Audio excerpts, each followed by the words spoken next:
Another career high in scoring for Devin tonight. What's been the key to his continued development at that end of the floor?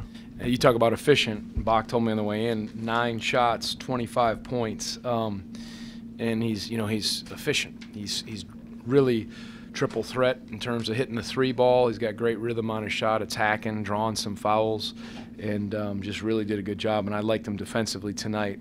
And just you can't just say, well, he can only shoot the 3. Run him off the line. Well, he's strong when he's guarding. We got him in the post, and he drew a foul or 2. And really was key. When we got a little shaky with the ball at times, I thought he was going, and then when Kyle was shooting it well, that was certainly a nice combination. Tony, what did they do effectively to limit Ty and Kyle's 3-point looks today? Was it something in your plan or something? Well, they pressure. They're a hard playing pressure team, so you have to bounce it a little more, and they're into your space a lot. And Ty. They're making him use the bounce. Nigel gave us good minutes, but I thought they just made you work to get catches, and we knew that watching them against Clemson. I thought they even upped their defensive pressure more, so we thought we'd have to fight to get catches, come off screens, use the dribble a little more, use some ball screens, and again, thankfully the way Devin was getting to the paint and shooting it loosened it up a little bit. But that was a fight, even though the score might not suggest it. It was they were always right there, and they can turn people over. Tony, when things are a little ragged, or when you want the team to calm down on offense, or if you just want one guy to have the ball and take a key shot, is there one person that comes to mind for you that you want in those situations? Yeah, I think that's the strength of this team. There's a few guys, and it kind of depends how the game's going, how they're playing us. But you could say Devin, Ty, and Kyle, all 3 of them have done it so far this year at different times. Perimeter guy with the ball in their hands. So I think those 3 are all legitimate options depending upon what you need and what you're doing. Tony, given how effective Yurt-7 had been in ACC play, how much of a focus was he for you defensively, and how good were Isaiah, Jack, and DeAndre when you kind of used all 3 of them? For sure. I thought defensively early we were really good on first shot defense. They had 10 second chance points in the first half, but I thought defensively we were taking away pretty much everything, and they just made some nice plays on the glass. But he was 5 of 6 against Clemson from 3, and we contested. They were cold tonight, but we did contest a lot of his shots, and we were aware he was going to screen and separate, and then he can score in the post. So, again, Jack and Isaiah and Mamadi for the bit he was in there, those guys, and Dre, they work hard, and they know to cover for each other. So I like that. I like their ball screen defense because they spread you out, and I thought we covered well for each other and scrambled. Tony, it seemed like late in the game they were kind of closing in on you guys a little bit, and there was maybe a little uneasiness in the crowd. And Devin kind of, I think, 2 possessions in a row, took it to the basket and just was real assertive and aggressive. Is that kind of what you expect from him as a senior?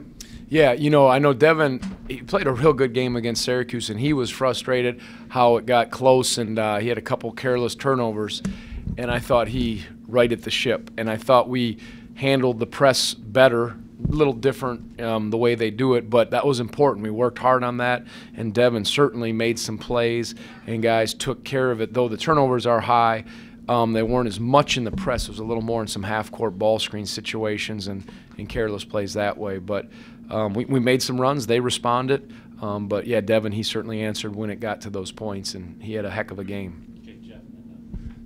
Going into conference play, when you saw you had 4 of the first 5 games at home, did you feel, whether you said anything to the team or not, that it was important to take advantage of that and get off to a good start? Honestly, I didn't realize that until about 3 days ago. Someone told me that. I really didn't. You're just playing, and that's quite a stretch, and we did protect home court. It's like in golf, it's like getting a birdie in this league when you win on the road. And so there's terrific teams, and we're now going to get to test our mettle going on the road and playing. But those 4 or 5, yeah, you want to try to protect them. But I wasn't aware of that. If we can have our next 4 or 5, I'd be happy. But I know what goes around comes around, so we're going to have to pay those back. But the league on the road is challenging. You can see that the numbers are bearing that out. And but I liked how we played, and I just told them, stay in the moment. That's what I like about this team. You can get to the spot that they're in, And you can do one of two things to hurt yourself. You can become arrogant or feeling like, yep, we got this, or you can become afraid, and neither are any good. And so just all for one for all. You just keep being who you are, and that's going to be the message, and we just keep staying hungry to improve. I think our guys have that mindset, and we'll have an opportunity coming up. I'm sure the last thing you're thinking about is rankings, but you've gone from being unranked to start the season to number 2. Is there any satisfaction in that?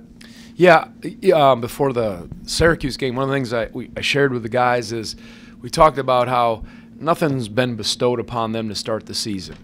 And what they've accomplished in a ranking up to this point, which I think isn't that significant, but they've earned it because they've fought their way and they've won it.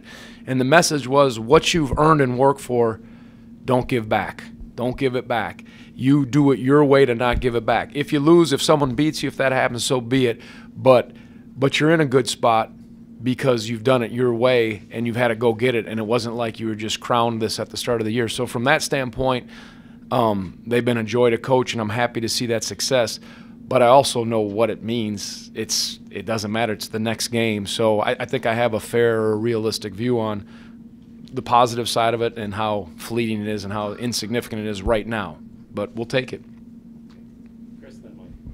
Coach Nigel Johnson, 25 minutes, 5 assists, 0 turnovers. He obviously didn't play as much against Syracuse, but how do you like where he's at, 5 games into league play? He gave us a good lift. I talked about the length we needed against Syracuse because of their big guards and, they'll shoot over you. But what I liked is what he did, but I liked how he went down the floor and put some heat on the ball. And at times I thought that made them start their offense out a little further on that first pass, and then that gets the clock going against them. And I thought he was very good, taking care of the ball, but guarding the ball. That was a nice lift, and he's done some nice things for us. So hopefully he'll keep getting a feel. And he's been so good today. He was, with him uncharacteristic with his turnovers, but we certainly needed those minutes from Nigel, and he did a good job.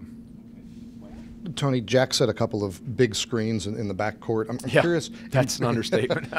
I'm curious in practice, do you do much of that, and has he put guys on the floor in practice, or do you try to temper that?